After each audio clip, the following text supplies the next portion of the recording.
be recording me, speaker view, so you are all muted. Of course, you can unmute and ask questions at any time. So hello, everybody. This is Laura Ward, and I am doing a inner outer space class, and we're just playing right now with the theta breath, but maybe a hissing sound. And then opening it into an ah. So it goes sa, and si, and and just seeing where those aspirated vowel sounds are shaping, what kind of shapes, what kind of dimensionality they're doing.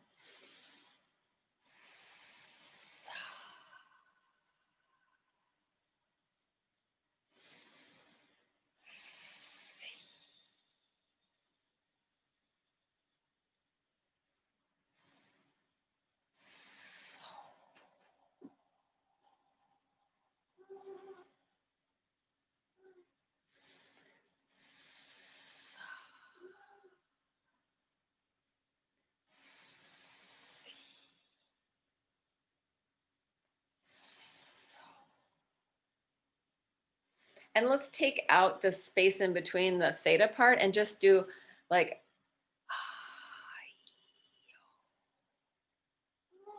if I was using vocals, it would be ah, e, o. And you can make sound if you want to. You're muted, so feel free to add sound or not.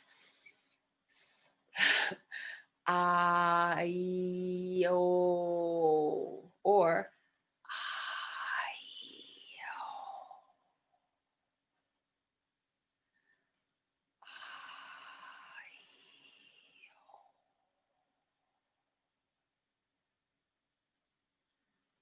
and let your face kind of soften. And I want to say your face kind of chew itself. So your face has this mobility where things can shift around.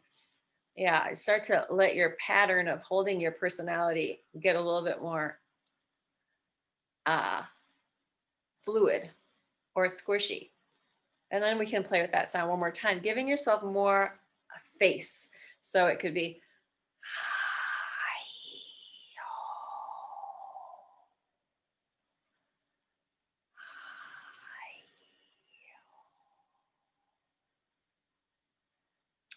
And now, as you've started to play with those for a little while, I want you to just let your body move in ways that you feel like the sound is moving or the shape of the sound is moving. So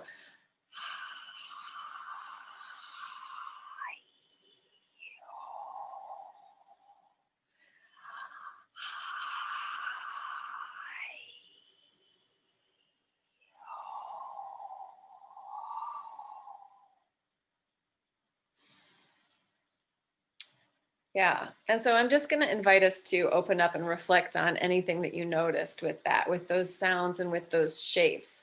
Obviously, if you add the vocal to it, the vocal cords, the ah, ee, oh, it becomes bigger and more expansive, and you can feel the vibration more. But I'm just wondering on the breath level, how much spatially you were feeling with those sounds.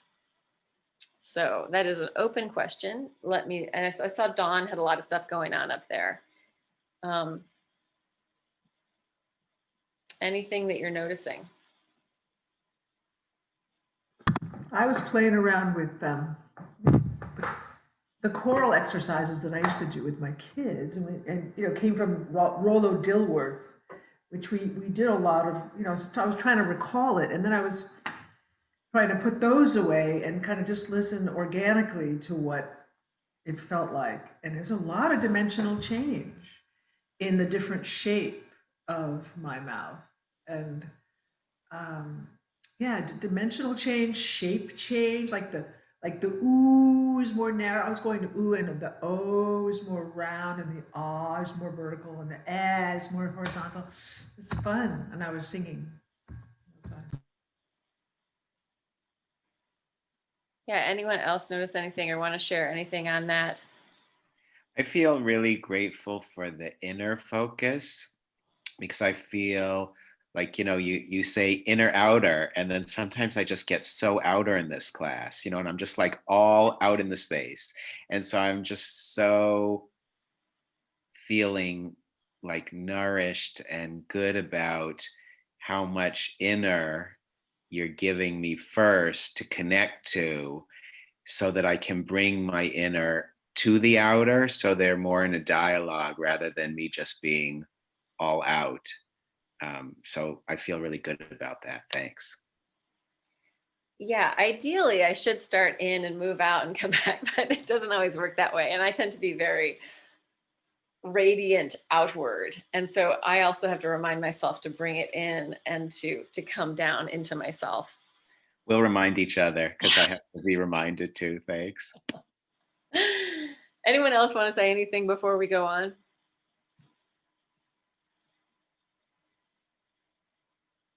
Okay, so I just want to add, there's a really excellent Bonnie Bainbridge Cohen video of talking about, she uses her whole body with the ah, ee, ooh, how those sounds are really dimensional. So the ah is very much up, down, ah, it's the shape of my face, e, side, side, horizontal, e, I apologize for my singing, ooh, into the sagittal, ooh, forward, backward. And she talks about, I think I heard somebody else say that they use that to help work with deaf people to teach them how to shape their mouths to make words. So I think that just using that sense of volume of just even language or sound can really give us that balance of the inner and the outer.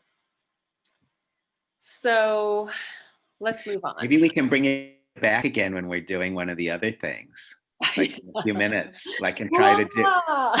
Yeah. Exactly. Forward and up, right? Wah, wah. We can use the cube. All right. So let's start. Let's stand up and let's get into a more body. And let me just raise up my computer a little teeny bit. And let's just I know it's the boringest, but we have people who have never been here before. So let's just start with the dimensional cross of axis, just the basic, but we're gonna do it without just repeating. So we'll do up, down, cross, open, backwards, forwards. And for my people that are new, you'll pick it up. Don't worry if you go to the wrong place, it's totally fine. And I have a story to talk about that actually in a minute. So just starting with up, down, crossed, open, backwards, forwards, which is vertical, vertical, up, down, horizontal, crossed over, side across, side open, and sagittal, backwards and forwards. So vertical, up, down, horizontal, crossed and open, and sagittal, backwards and forwards. So my other half of my body is just working as a counter tension. But let's do the other side. So vertical, up and down, horizontal, crossed, side across, and side open, and sagittal, backwards and forwards. So sagittal like Sagittarius. Again on that side, vertical, up, high to low, side across, side open, taking it backwards and forwards, sagittal. Now let's just play with up and down for a minute. So it can be your whole body.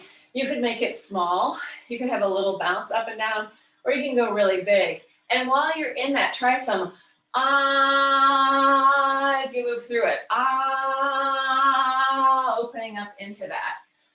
Ah, or maybe it's just ah, feeling that up and downness.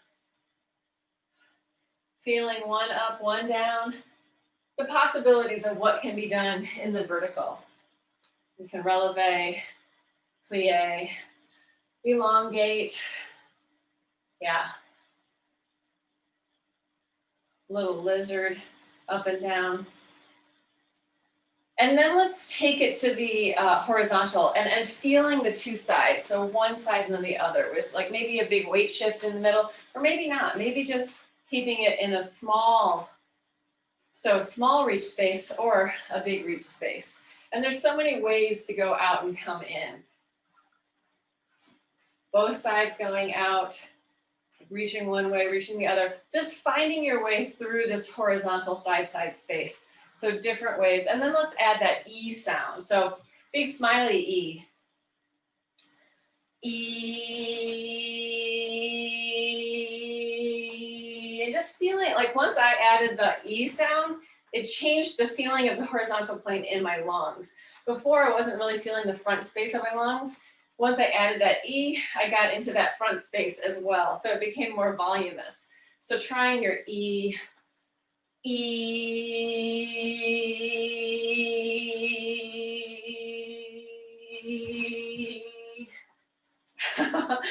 And then let's go forward and backward.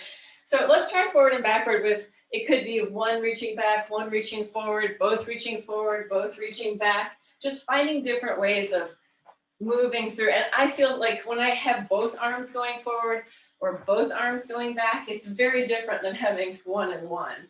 And so I just, as a little, I've been taking pole dancing class, and my arms are so sore, so are my lats.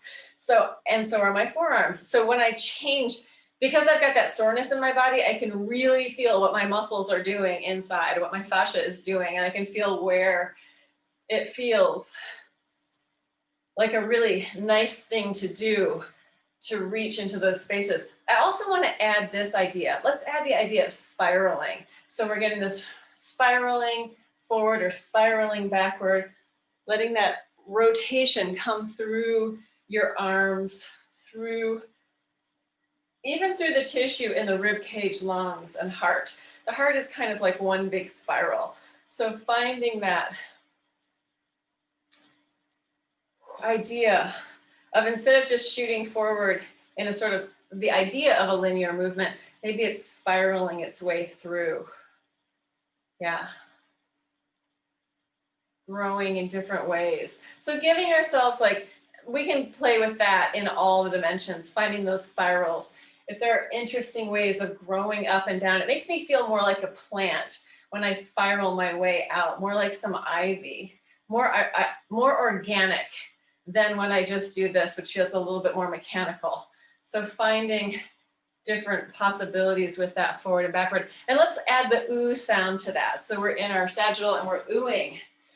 Ooh.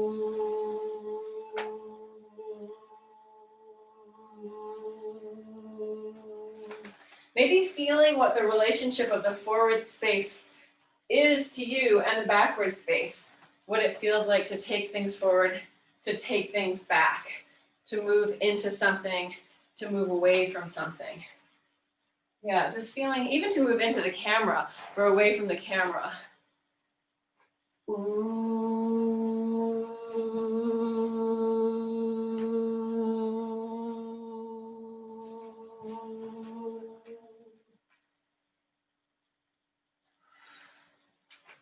Good. And let's bring that in and just come together again for a little moment of processing. So we are still in the dimensional cross of axis, but hopefully it wasn't as dry as it has been in the past. Oh, hello, Westlin. So what are you guys noticing? Anything else? As we add the sound, we get bigger, we shift the way that we play in those places. Yeah, and it's so nice to feel the vibration in it from the sounding. So, you know, the internal movement from the sounding of that vibration is so yummy to feel that. I think adding on, well, sorry, go on.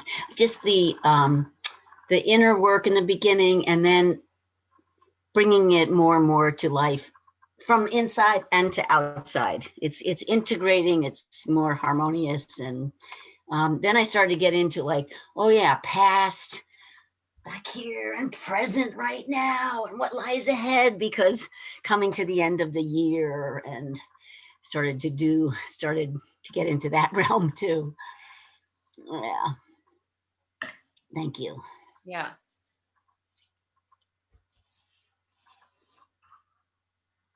Oh, Dawn. I was just going to say, I really like the twisting. It feels, and I like what you said about your sore muscles.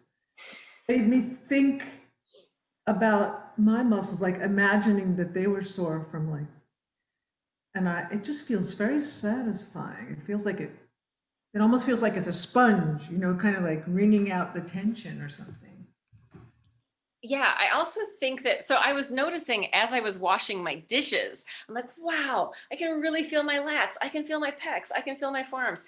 And we have these huge, like ogre sized steins. And I used to not drink out of them because they were so heavy.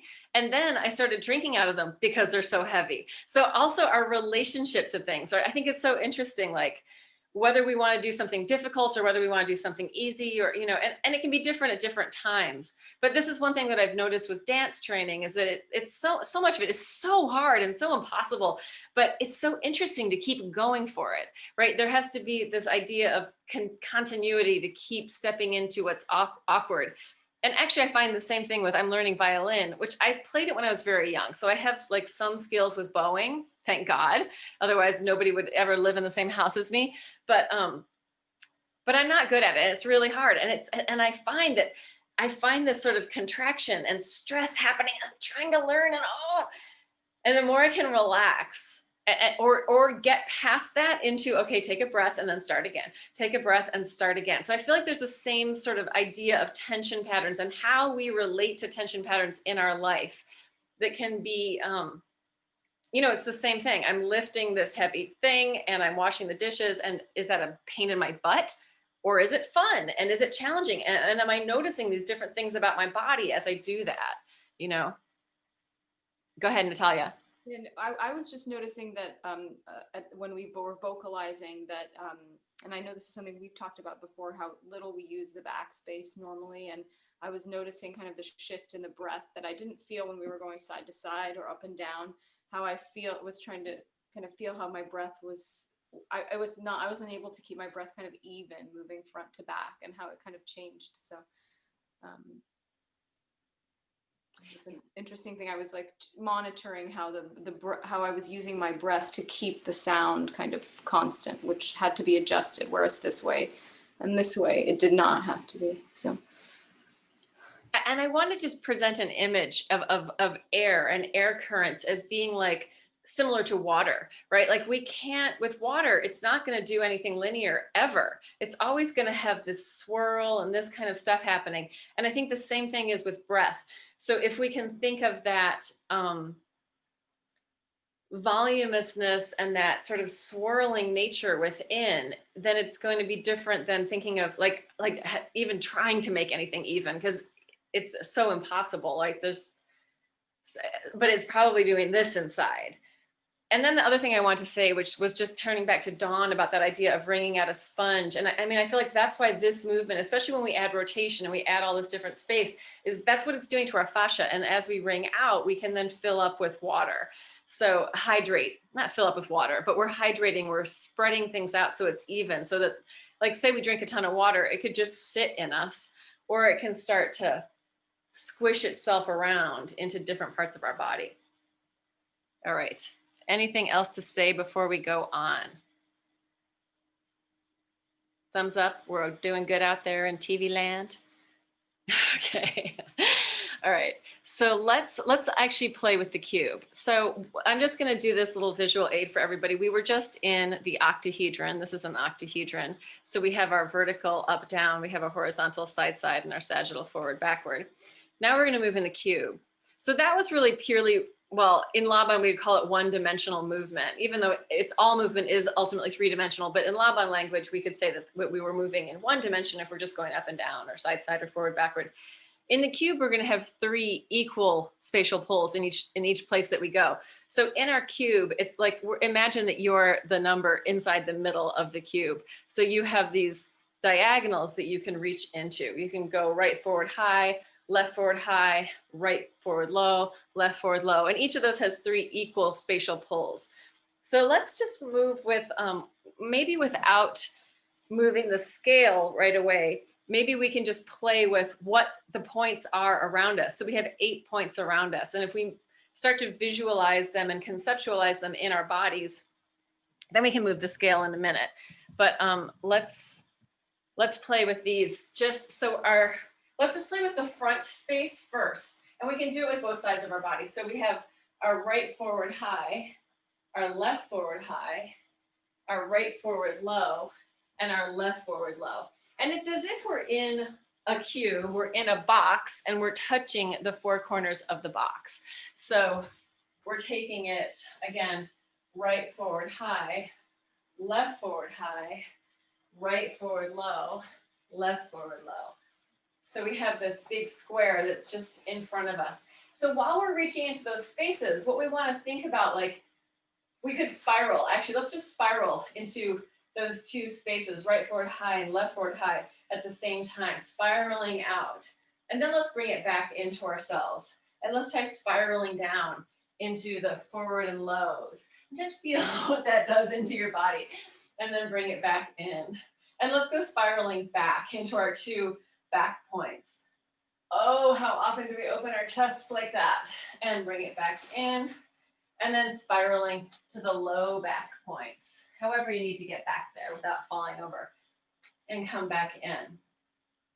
So let's just hit those back points again, but differently now. So we'll go to right back high, left back high, right back low, left back low, right back high, left back high, right back low, left back low.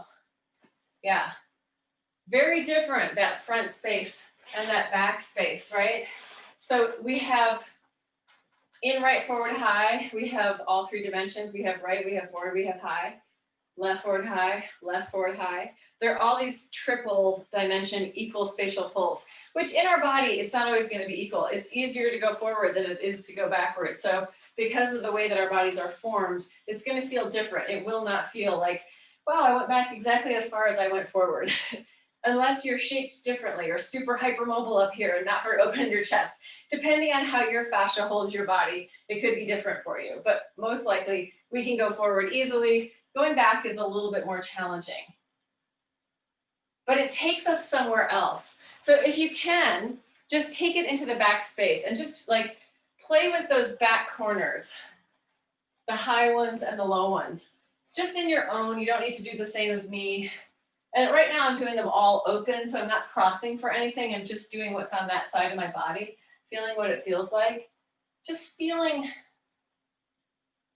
where your awareness goes. You can take your time and slow it down, but when you go into the back space.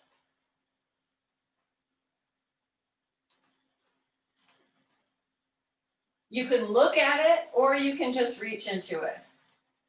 And those two, they feel very different to me if I'm looking into the backspace or if I'm just reaching into the backspace, keeping my head forward.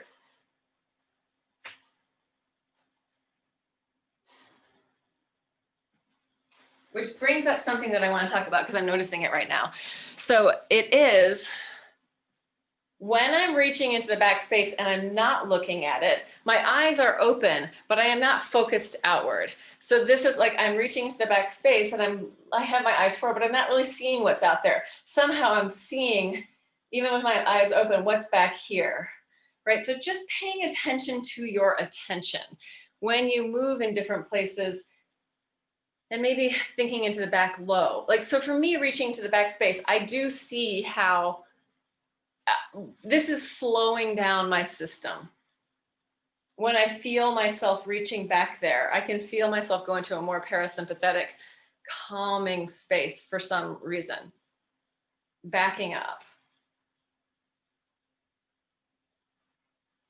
I don't have to go forward. There's a very different feeling. So let's just come in for a second and see what you guys noticed in your cube, and if there was anything new that popped up or any new awarenesses that came up for you in those places. I found myself following the seams along the edges of the cube. Along with the points that I was reaching to, I was also running my hands or my attention along the lines that connected those points. I love that. I love that. I think we need to play with that in a minute because I love that image. So we'd say that was like you're hitting these central spokes outward and then you're traveling in this peripheral. You're traveling down these peripheral lines. And that's why I love doing this work with different people, because people bring up different things that I haven't considered. And it's like, oh, suddenly the cube takes on different reality. It shifts as I start to see somebody else's reality or feel someone else's reality. Anyone else have anything else to say about that? Or about anything within the cube, forward, backspace? I was thinking about breaking it in half along different, like a different plane. Like, you know how you break it in half, you're doing the front, all front four and then all back four, that, and you break it that way. And I was thinking, and I tried, you know, breaking it versus like top and bottom, like doing the 4 top points versus 4 bottom points, you know, or just having different, like a different way of breaking it up. Yeah, I think we'll play with that next. I like that. Is there any, because then we're doing upper versus lower, side versus side, forward, backward. And then we get into, like, when we break these things up in different ways, it changes our relationship to developmental patterning, the patterning of our nervous system, how we develop from babies, like, and learn to move, and what that does to our nervous system, how it kind of tones and tunes us. Did you guys notice anything else? Anything else came into your awareness as you were in any of that space? Yeah, backspace is great for me too, like for you. I always feel a tiny bit disappointed that I can't access the backspaces. You know, like I feel the limitation of my body, that I go back there. I love the backspace. I'm curious about it. But I always feel a little like, oh, there's just something not, I can't quite get there. Something like that. A little disappointment. Like I imagine doing like a back bend or something, you know, which I definitely don't want to do right now. But something like that. Well, we're so geared forward in our culture, right? Everything we're doing is, especially now, like into screens, into devices, forward. Let's all put our backs to the camera. Okay, let's do what Michael said. Let's play with, let's go back to camera, and you can come, you can change your box, change your front and your back of your cube, but let's play with upper cube versus lower cube, right side versus left side, and forward versus back. So breaking up your cube, does that make sense? Yeah, you can break it up anyway. You could just go diagonals, and you could start playing with crossing, really playing in any way that feels comfortable and interesting to you with your cube. So there's a lot of parameters, and you can break them all. You could shift into another, you could go back to up and down, whatever you want to do. But just play with delineating your cube in different ways. Oh, and seeing if you can still keep it in the cube. Like, as soon, I just started to go into my planes instead of cube once I did alternating sides. So see what happens in your body. Oh, and maybe you want to play with the edges. Like what Gregory was talking about, finding the tracing within the cube.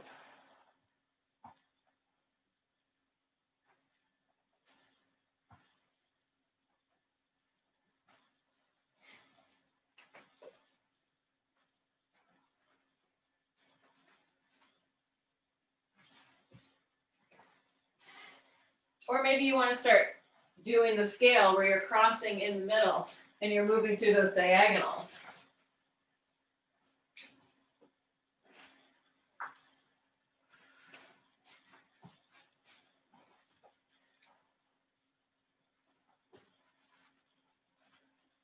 Just moving the inner scaffolding of the cube.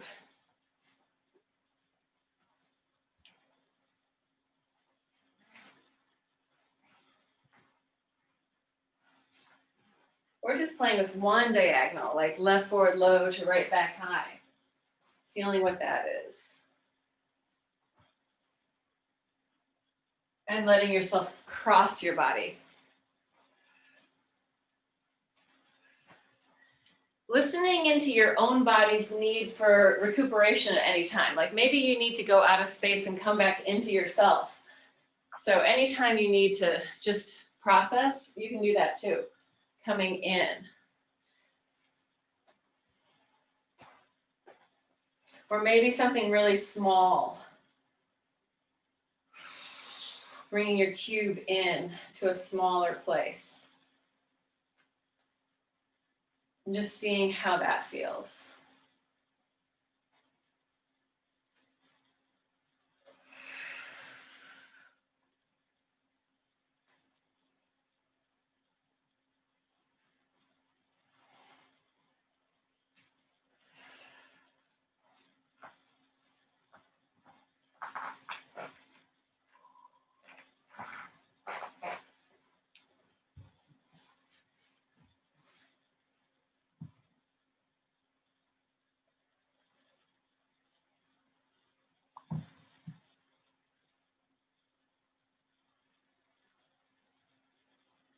Good.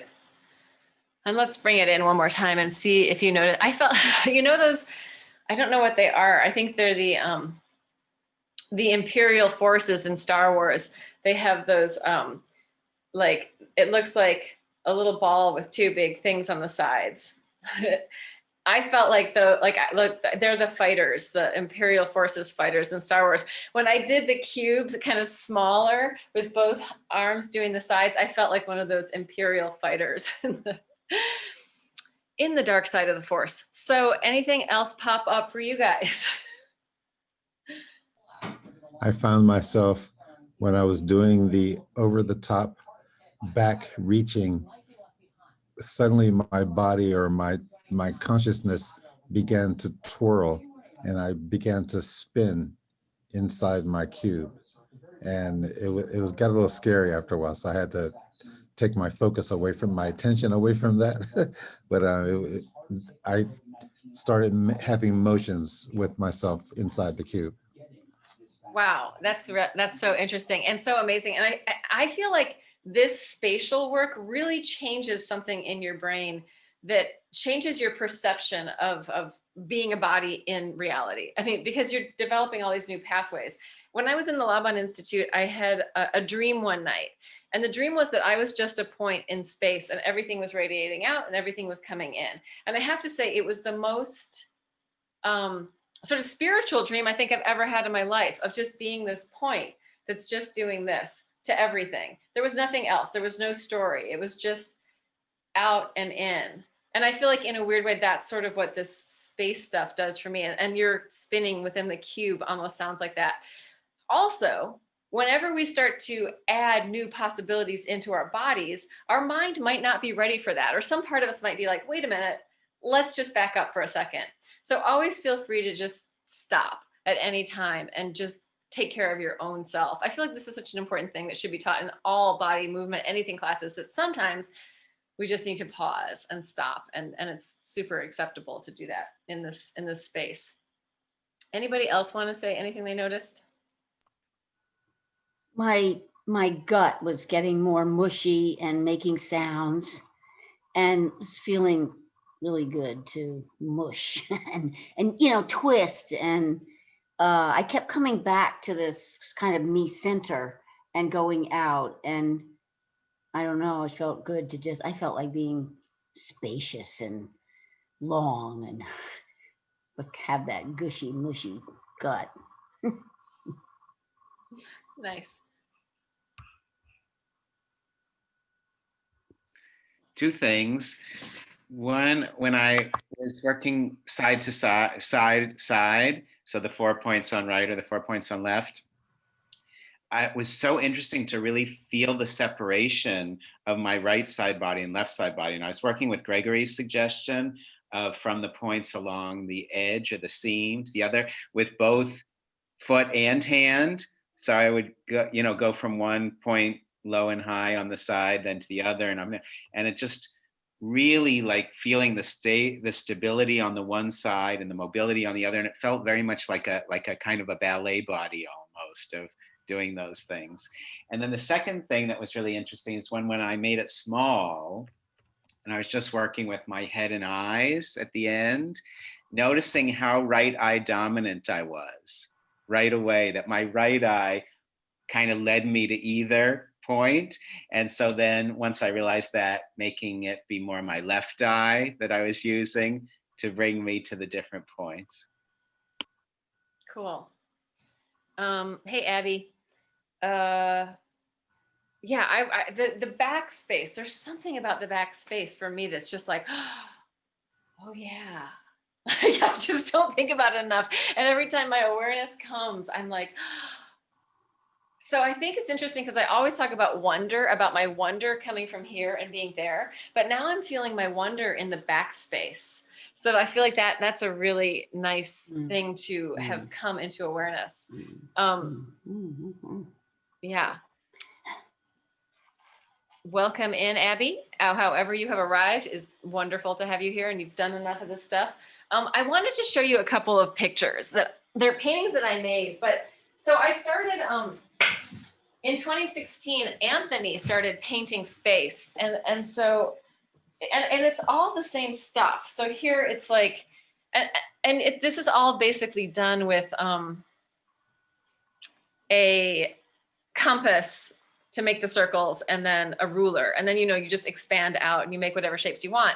So like there's the first circle in here, right? And then there's another circle and another circle, and that's how then we see this cube has emerged in this one. But there's all these triangles, there's all these circles, there's a tetrahedron. Here's another one. This one has an icosahedron with a special little cutout. So there's the most sort of organized one with this interior tetrahedron cutout. And then there's a really plain one, and then there's another one. But all of these, it's the same stuff that you can paint, and then you just making these different relationships with what those things are. So here's another icosahedron, which I always show, which this is the planes put together. We didn't work with the planes today, but that would be the vertical plane, the horizontal plane, the sagittal plane, and those planes are these points. There's 12 points around here. Each of those are creating a plane. But when I started painting the space also, it shifted my relationship to it. So it's I highly recommend it. I'm thinking about doing a class of teaching you how to do it with the compass and all that kind of stuff. Or I could do it where I give everybody the basic thing, and then you just fill it in however you want. And actually it started me painting again, because I painted when I was a kid, and then I did a little bit of painting in my 20s, and then I totally quit. And then Anthony was like, oh my God, Laura, you gotta try this. You gotta try this. And so I did, and I was like, oh my God. And I found that with the painting, because I'm a dancer and a freak of must have 1,000 things going on all the same time, my attention is always doing this, right? It's kind of I want to be in the octahedron, now the cube, and now I'm going to be in the icosahedron. I need all of this variety. But with painting, I was able to stay present for 10 hours doing one thing. Nothing else in my life other than making a show, but then you're doing a million things in making a show, has given me that sense of focus. I got to show you one more painting.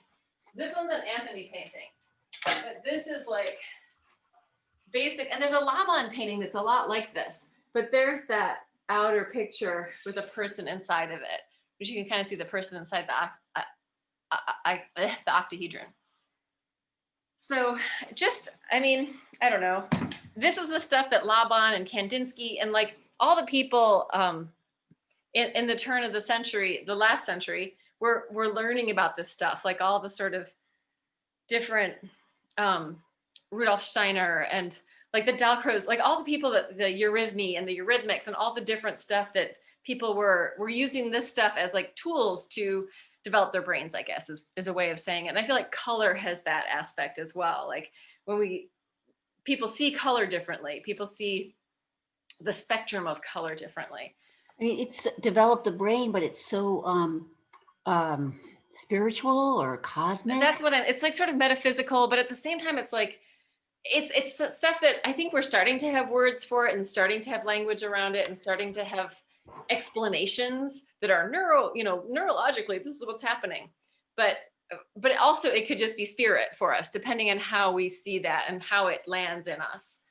So to look at that last picture too, that was so, it's just spirit, spirit, spirit. That was coming so strong. I like Kandinsky. I know some of his work and his writings too. He had words for this. Yeah. The thing is, at that time, all of them sort of were familiar with each other and each other's work. It wasn't one person developed all this stuff. It's, oh, here's space, here's a reality. And then if you think of Plato and the Platonic solids, we just take it back to ancient Greece. You know, it's the same geometric form stuff, which I like to balance with the really more free flow stuff, so that we have this balance of those two things. Because when you can really understand form, you can really let it go in a different way than if you don't have that form inside of you. Blah, blah, blah, blah, blah. So, so let's move a little bit more. And let's move the planes. So let's shift so that we get, oh, hi, Yoan. Hi. You're muted, so we can't hear you. All right. I know, suddenly, Natalia, you've gotten a lot younger. For all of us who have no kids in the house, it's always super, well, for most of us, I won't say everyone, but for other people, I know I'm always like, when I see kids, I'm like, oh, look at that. So excellent. Oh, is your mom making you dance again? All right, let's get moving in the planes. So let's go with the vertical plane to start out, and we'll start with left forward high. So, or left forward, left high, just left high, vertical plane, left high, left low, right low. So now we're taking out the sagittal. We want to take out the forward, backward, and make it as purely side, side, up, down as possible. Left high, left low, right low. Left high, left low, right low. And let's just open up, just keeping it as much in the vertical as possible. You can flap your angel wings. And one more, just opening up.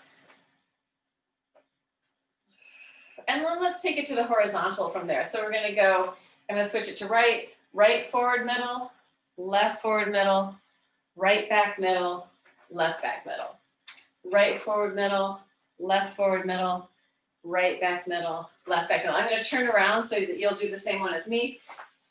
Right forward middle, left forward middle, right back middle, left back middle, right forward middle, left forward middle, right back middle, left back middle. And we can just clear off the table, and you could add a twist to it. So basically the horizontal plane is the table plane. If you think of it like a big dining room table with the two heads at either end, and then a little bit forward, backward, there's your table plane. Now, if we were all in a room together, we could do some modern dance flocking by running around together as close as possible as we like clear off the plane. So if you want to add a little stepping to it, and don't look at, yeah. And I see that Paula's got the whole circle. This is one of my favorite things to do, actually, these circles of running around in a circle. There's something just really satisfying about that. So feel free to run around in some circles, pick up a storm, and maybe just find the edges of your horizontal plane.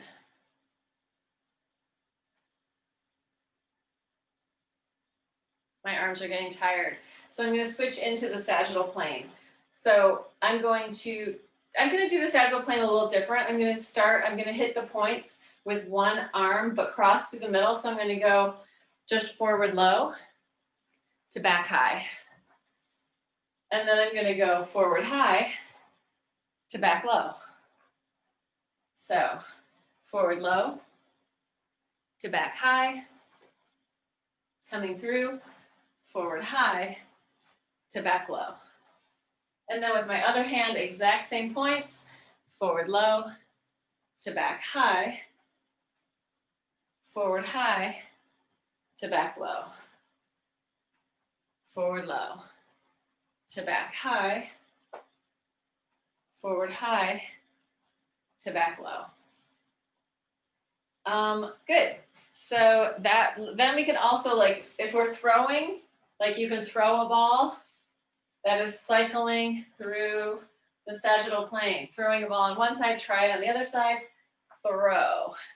So throwing through the sagittal plane. And then the other version would be bowling, where you're circling back and then pushing through. Taking it back and letting your feet do whatever they want to do. So give this some forward-backward movement if you have the space for it, and feel how time shifts. So it slows down, and then it speeds up and slows down, and speeds up and slows down as we're moving through that, as we hit those points. Trying it on the other side, bowling. Fast, fast, fast, slow. Fast, fast, fast, slow. Fast, fast, fast, slow. Fast, fast, fast, slow. So then you can sort of feel how time fits in there. Yeah. And now let's just play with, I think that I want to play with points, but instead of giving us a scale, let's have 3 points from anywhere that you're going to put together for your own self. So like you could go cube, right forward high, to octahedron, place low, to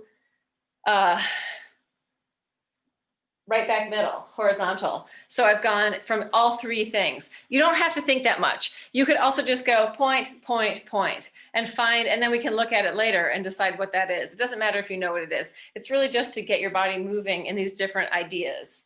So just taking 3 points, any 3 points that you like, and putting them together. And it could be something from one, or it could be all within the same shape. You could just go side, side, down, or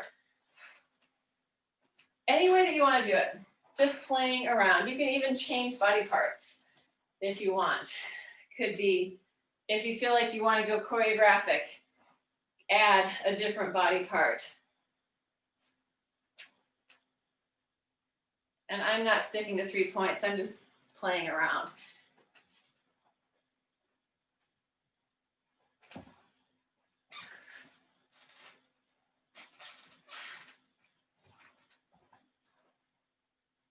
But then maybe if you do stick to 3 points, you can start to have a story in there. Like, I feel like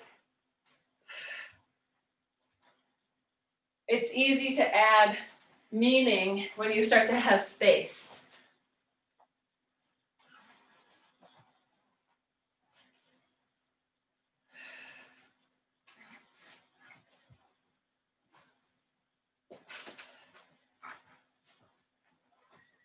And let's bring it back together really quick and just have a quick talk about these. And I'm just going to tell you, I'll tell you mine really fast first, and then you can, if anyone wants to share yours, you can. So I've got high left, left forward low, just coming into center and then going forward high. So high left, I'm in the vertical plane. Left forward low, I'm in the cube. Come into center, pop up into the octahedron. So I've got 3 totally different platonic solids that I've moved from. And I also feel like I'm like a Roman warrior or something, and I'm like reaching for my thing, and then, oh no, and then I come in and stab through the ceiling. Like, I don't know, it gives me some old fighting imagery. God knows why, but it feels kind of good to do it. So I'm doing it with a lot of strong and quick, strong weight, quick time, and melodrama, just for good measure. Anybody else want to show us and tell us theirs? Or just tell us about it, about the experience?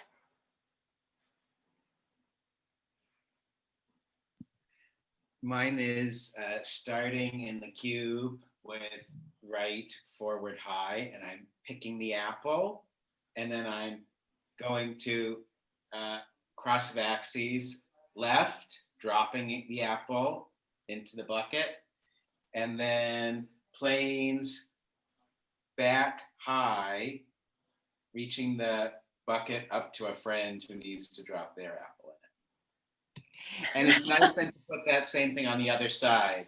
So left to right and then back. So it can change sides, but the same point. Cool. Anybody else feel brave and sherry?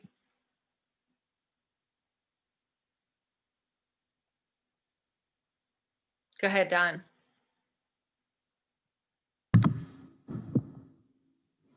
I went forward, right, low. I mean, forward, right, middle. Horizontal plane. I don't know if it was like, I thought it was like I was taking something, but I don't know what I was taking. But then I went to forward, low, and there was a little puppy dog. And I was petting the puppy dog. Maybe because my nieces and nephews just got a puppy. Grand nieces, great nieces, anyway. And then I went back high. And something happened that made me retreat, but I don't know what it was, the story. So yours were all in the icosahedron. You went from a plane, you went horizontal plane, sagittal plane, and then what was your last point? Same as mine, back high. And actually, I think I Oh, right back high. So you went to the cube. yeah. Yeah. Okay. So it's icosahedron, icosahedron cube. But I felt yours went straight. I think you had the octahedron in yours because you went straight to the side, didn't you? And didn't your side, Michael? Oh yeah, I had all three. Yeah. I thought Dawn though ended on the same one as me, but she didn't. I thought she ended with just back high, but I think maybe it was back right high. It was back right high, but when I went to show it, it ended up being back high. I don't know why, but originally it was back right high. Excellent. Just Sure. plain back high is hard. I mean, it doesn't. It is, yeah, you're right. Yeah. And actually, usually when I ask, especially kids to do it, they're here. And I'm like, you got to get behind you. It's got to take you. There's no back in that. That's just up.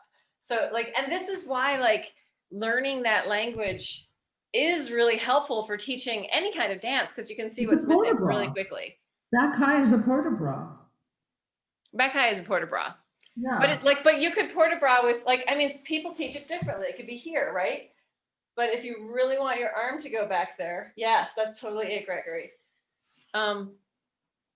Yeah, and I feel like especially for humans that don't do much in the back high, that's like the injury place as we get older, right? Like, oh no, and then you gank something out. Okay, we are almost at an hour and I want to bring it back in to where we started. So bringing it back into the, maybe just the sounds, the ooh, ah, e's, and you can do it aspirated or not, like you can do it with your vocal cords or with just the breath. But letting yourself play and just seeing if anything has changed on that concept of space with the breath.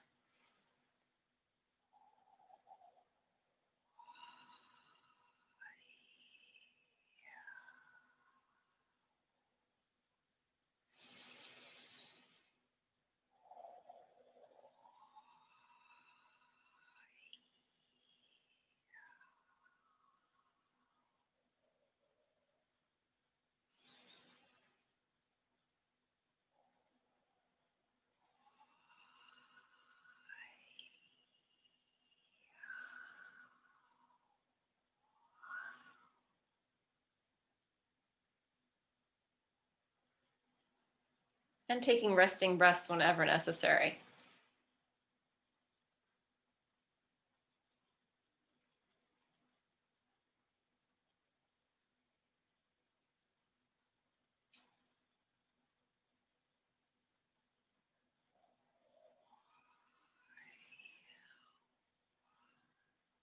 Oh, I want to add one more thought into this. And also, so we're thinking like a lot of that shaping is happening in our mouth, but think of it also happening like always also like in your throat, because our tongue, the muscle, if you've ever seen like a beef tongue, it's huge, right? They're massive, but our tongue is going all the way in here. And if you get a chance to look at any MRIs of people, there's MRIs of people singing, talking, singing opera, singing pop, and you can see the different ways that the tongue and the jaw and the throat are moving. It's like a side view. Amazing stuff. And it's on, there's a bunch of it on YouTube. So I highly recommend taking a look at that, but it'll give you a feeling of just how massive and how much down your throat your tongue is actually going. So when we're doing this kind of stuff, it's a great image to think of that softening more into your throat. Yeah. Well, I think I'm just going to stop the recording now. And thank you. Anybody who made it all the way through the recording, you have an attention span. Congratulations. Laura, I want to thank Yeah. you for giving me attention to my attention, which I am now paying